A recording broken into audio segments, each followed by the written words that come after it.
Number আল্লাহর নৈকট্যশীল বান্দা হওয়ার জন্য আপনার মধ্যে যে গুণ লাগবে সেটা হলো আল্লাহর নৈকট্যশীল বান্দা হলো তারা আল্লাহকে সাজদা দিবে যারা, আল্লাহকে সাজদা দিবে যারা আল্লাহর প্রিয় বান্দা হলো।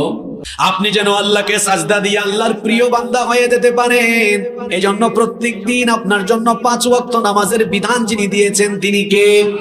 রব্বুল আলামিন। এর জন্য বলেছেন ওয়াসজুদ ওয়াকতারিব, বান্দারে সাজদা দাও, আর সাজদা দেওয়ার মাধ্যমে তুমি আমার নিকটবর্তী হয়ে যাও।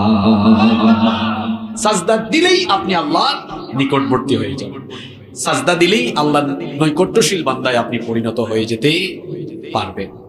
সাজদা দেন তো আপনারা? মাহফিলে তো মানুষের জায়গা হয় না, ফজরের নামাজে মসজিদ হাজারি করে, আফসোস। আহা, সবার মনোযোগ আছে তো? কথা হবে কম কিন্তু বরকতাসের ভিতরে বেশি। সবাই একটু জবাব দেন তো, ইবলিসের নাম সবাই শুনছেন কিনা? ইবলিসের নাম শুনছেন তো সবাই? ইবলিস তার জীবনে প্রথম আল্লাহর যে নির্দেশ অমান্য করেছিল, সেটা কিসের নির্দেশ ছিল? হ্যাঁ বলেন, কিসের? জোরে বলেন। ইবলিস সাজদা দেয় নাই কয়টা? এক সাজদা না দিয়ে ইবলিসের ক্ষতি হয়েছে 5টা। জোরে বলেন কয়টা? ইবলিসের অনুসরণ করে ইবলিসের মতো যারা দৈনিক আল্লাহকে সাজদা দিবে না, এরাও 5টা ক্ষতিতে পড়বে। কয়টা ক্ষতি? সাজদা না দেওয়ার 5টা ক্ষতি আছে, যেই 5টি ক্ষতির সম্মুখীন হয়েছে মিস্টার ইবলিস। 1 নাম্বার, সাজদা না দেওয়ার কারণে ইবলিস হয়েছে লানত প্রাপ্ত, অভিশপ্ত। এই জন্য আমরা বলি সে হলো মারদুদ, সে হলো মালউন। মালউন মানে হলো অভিশপ্ত। এই ইবলিস অভিশপ্ত হয়েছে সাজদা না দেওয়ার কারণে। ইবলিসের অনুসরণ করে আজান হলে যারা আল্লাহকে গিয়ে সাজদা দেয় না, এই মানুষগুলিও হলো আসমানের নিচে জমিনের উপরে অভিশপ্ত মানুষ। অভিশপ্ত মানুষের কাতারে ভাই আপনি নিজেকে শামিল করে দিয়েন না। আমি সাজদা না দেওয়ার 5টা পরিণামের কথা বলছি। 1 নাম্বার ভয়ঙ্কর পরিণাম হলো যারা সাজদা দিবে না এরা হলো অভিশপ্ত। কারণ ইবলিস আল্লাহকে সাজদা না দিয়ে হয়েছে অভিশপ্ত। 2 নাম্বার, সাজদা না দেওয়ার কারণে ইবলিস হয়েছে আল্লাহর নির্দেশ অমান্যকারী, সে হয়েছে আবা। যেমন আল্লাহ তাআলা সূরা বাকারার মধ্যে বলেছেন, ওয়া ইয কুলনা লিল মালাইকাতি ইসজুদু লি আদামা ফাসাজাদু ইল্লা ইবলিস আবা ওয়াস্তাকবারা ওয়া কানা মিনাল কাফিরিন। আর স্মরণ করো যখন ফেরেশতাদেরকে বলা হয়েছিল তোমরা আদমকে সাজদা দাও, সকল ফেরেশতারাই আদমকে সাজদা দিয়েছিল, ইবলিস শুধুমাত্র সাজদা দেয় নাই। না দেওয়ার কারণে সে হয়েছে আবা, মানে আল্লাহর আদেশ অমান্যকারী, অস্বীকারী হয়েছে। তাহলে সাজদা না দেওয়ার 2 নম্বর পরিণতি হলো সে আল্লাহর দেওয়ার 2 নম্বর পরিণতি হলো সে আল্লাহর নির্দেশ অমান্যকারী হিসাবে তার একটা পদবি লেগে গেল। পদবি বুঝেন তো আপনারা? পদবি, তার পদ লেগে গেল যে সে হচ্ছে আল্লাহর আদেশ অমান্যকারী। আজান শোনার পরে ইবলিসের অনুসরণ করে যারা মসজিদে গিয়ে আল্লাহকে সাজদা দেয় না, আসমানের নিচে জমিনের উপরে, এরা হলো আল্লাহর অবাধ্য, এরা হলো আল্লাহর নাফরমান এবং আল্লাহর হুকুম অস্বীকারী বান্দা। 3 নাম্বার, ওয়াস্তাকবারা, সাজদা না দিয়ে ইবলিস অহংকার করেছে। আল্লাহ তাকে বলেছিলেন তুমি সাজদা দাও, সে তখন বলেছিল খলাকতানি মিন নার, আমাকে আগুন থেকে আপনি বানিয়েছেন, আদমকে আপনি মাটি থেকে বানিয়েছেন, আমি কেন তাকে সাজদা দিব? আনা খায়রুম মিন, আমি তার চাইতে শ্রেষ্ঠ, আমি তাকে সাজদা দিব না। আল্লাহর আদেশ অমান্য করে এই ইবলিস অহংকার করেছে। যদি সে সাজদা দিত অহংকার থাকতো না। ইবলিসের অনুসরণ করে আজান হলে যারা সাজদা দিতে পারে না, এই মানুষগুলো হলো অহংকারী মানুষ। কারণ সাজদা দিলে কোনো অহংকার আর থাকে। সাজদা দিলে কেমনে অহংকার চলে যায় শুনেন। কোটিপতি, বিলিয়নিয়ার, এমনকি আপার ক্লাস লোয়ার ক্লাসের সব মানুষগুলো যখন মসজিদে কিংবা নামাজের মধ্যে কাতারবন্দি হয়ে যায়, কিভাবে আমরা দাঁড়াই, অহংকার কেমনে আমাদের থেকে চলে যায় শুনেন।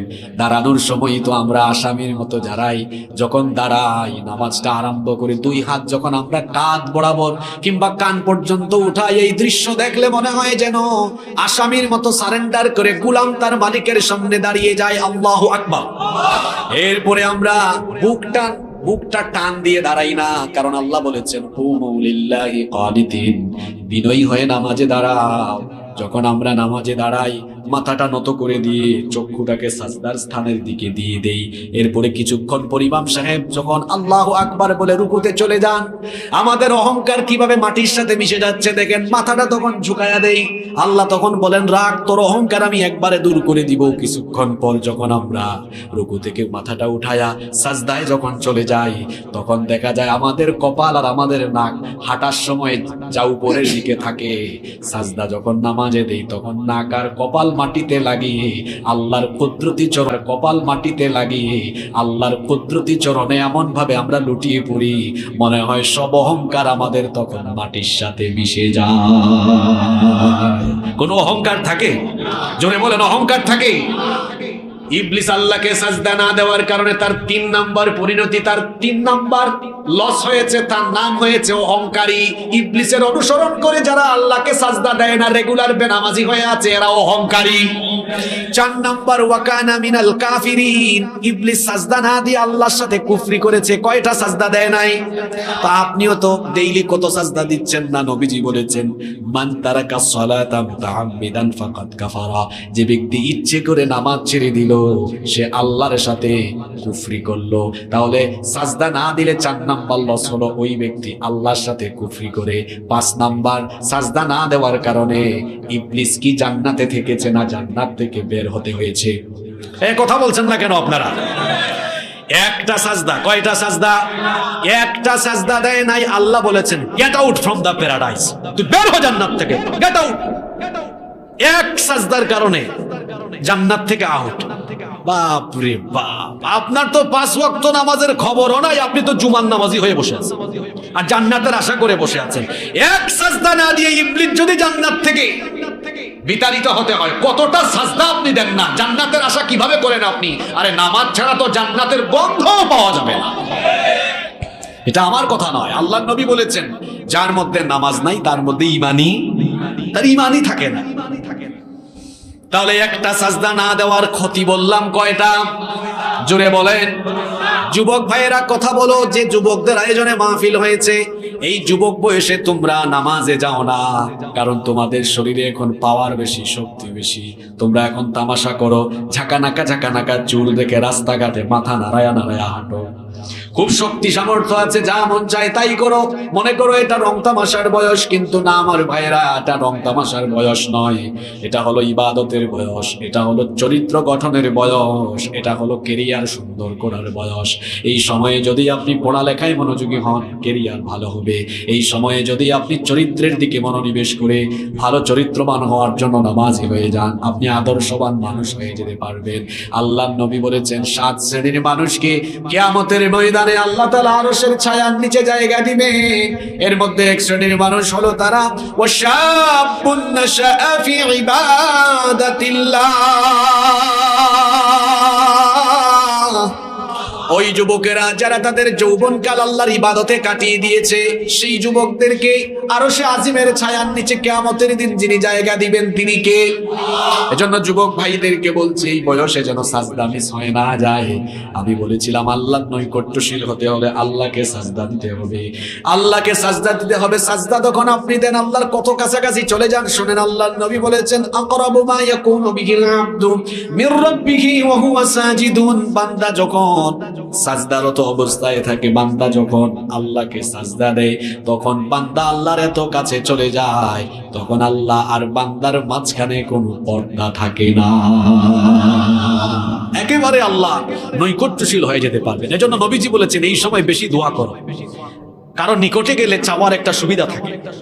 যেমন আপনাদের চাওয়ার একটা সুবিধা থাকে, যেমন আপনাদেরকে উদাহরণ দিই, মনে করেন মাননীয় প্রধানমন্ত্রী মোংলায় আসলেন, সফরে, রাষ্ট্রীয় সফরে।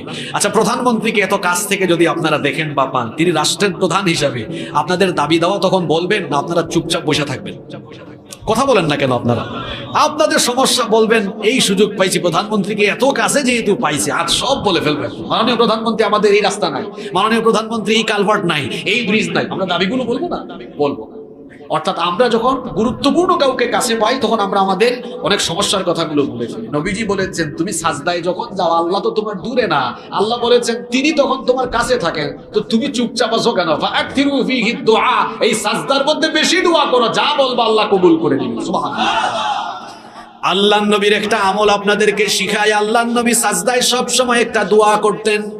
এই দোয়াটা যারা পারেন না তারা মুখস্থ করবেন। আপনারা তো শুধু পড়েন সুবহান রাব্বিয়াল আলা, হ্যাঁ এতটুকু বললে নামাজ হয়ে যায়, এতে কোনো অসুবিধা নাই। কিন্তু নবীজি সাজদার সময় দোয়া করতেন, কারণ সাজদায় তো দোয়া কবুল হয়। তিনি সাজদায় গেলে দোয়া করতেন, আল্লাহুম্মা গফিরলি যামবি কুল্লাহু দিক্কাহু ওয়া জিল্লাহু ওয়া আউওয়ালাহু ওয়া আখিরাহু ওয়া আলানিয়াতাহু ওয়া সিররাহু। কি সুন্দর দোয়া! আমি আবারও বলছি, আল্লাহুম্মা গফিরলি কুল্লাহু, আল্লাহুম্মা গফিরলি যামবি কুল্লাহু দিক্কাহু ওয়া জিল্লাহু ওয়া আউওয়ালাহু ওয়া আখিরাহু ওয়া আলানিয়াতাহু ওয়া সিররাহু। এর অর্থ হলো, হে আল্লাহ, তুমি আমার ছোট গুনাহ, বড় গুনাহ, প্রকাশ্য গুনাহ এবং গোপন গুনাহ, প্রথম শেষ যত গুনাহ করেছি সব তুমি মাফ করে দাও। এই দোয়াটা আমরা মুখস্থ করব। আল্লাহ তৌফিক দান করেন, বলেন আমি। আল্লাহ নৈকট্যশীল হতে হলে আল্লাহকে কি দিতে হবে? সাজদা। সাজদা দেওয়ার জায়গা কোথায়? জোরে বলতে হবে, সাজদা দেওয়ার জায়গা কোথায়? নামাজ। ফজরের নামাজে পাওয়া যাবে তো আপনাদেরকে? পাওয়া যাবে তো সবাইকে? ফজরের নামাজ কাজা করে ঘুমান কেমনে আপনারা? কেমন করে ঘুমাও তুমি, কেমন করে ঘুমাও তুমি ফজর করে কাজা, এমন তো হতে পারে জোহরে জানাজা। হতে পারে কি পারে না? গত 7-8 দিনে হিট স্ট্রোক করে বহু মানুষ দুনিয়া থেকে চলে গিয়েছে। এই যে এশার নামাজ গেল, কয়জন পড়েন নাই আমি জানি না। এখন যদি বাড়ি যাওয়ার আগে হিট স্ট্রোক করে মারা যান, কিয়ামতের দিন হিসাব আরম্ভ হবে কি দিয়ে? জোরে বলেন। তা আপনি প্রথম প্রশ্নের উত্তর দিতে পারবেন? তা আপনি তো প্রথমেই আটকে গেছেন, তা আপনি তো শেষ, ওখানেই শেষ। নবীজি বলেছেন প্রথম প্রশ্ন নামাজ দিয়ে হবে। ইন্না আউওয়ালা মা ইউহাসাবু বিহিল আবদু ইয়াউমাল কিয়ামাতি মিন আমালিহি সালাতি। সর্বপ্রথম কিয়ামতের দিন নামাজের হিসাব হবে। যে ব্যক্তি এই নামাজের হিসাব ঠিক মতো দিবে, ফাইন সালুহাত ফাকাদ আফলাহা ওয়া আনজাহ ওয়া ইন ফাসাদাত ফাকাদ খাবা ওয়া খাসার। এই নামাজে যার ডিস্টার্ব আছে, নামাজের হিসাবে যার পেটগুজ আছে, ও ক্ষতিগ্রস্ত। ও আর সহজ হিসাব এর সম্মুখীন হবে না, কঠিন হিসাবের সম্মুখীন হবে। জাহান্নাম তার ঠিকানা হবে। জাহান্নাম থেকে আমরা বাঁচতে চাই তো 5 ওয়াক্তের নামাজ ছাড়বেন? আমরা আর নামাজ ছাড়বো না, এই ওয়াদা কি আল্লাহর সাথে করা যায়? দেখে হাত তুলে একটু আল্লাহকে দেখান তো। মাশাআল্লাহ, আল্লাহ সবাইকে কবুল করেন। হাতগুলো নামান। কয়টা বলেছি? আল্লাহর নৈকট্যশীল হওয়ার জন্য কয়টা গুণের কথা বলেছি? 1 নাম্বার, হ্যাঁ হ্যাঁ একটু আগে বললাম 1 নাম্বার ঈমান। জোরে বলেন, 1 নাম্বার ঈমান, 2 নাম্বার সাজদা বা নামাজ, 2 নাম্বার সাজদা বা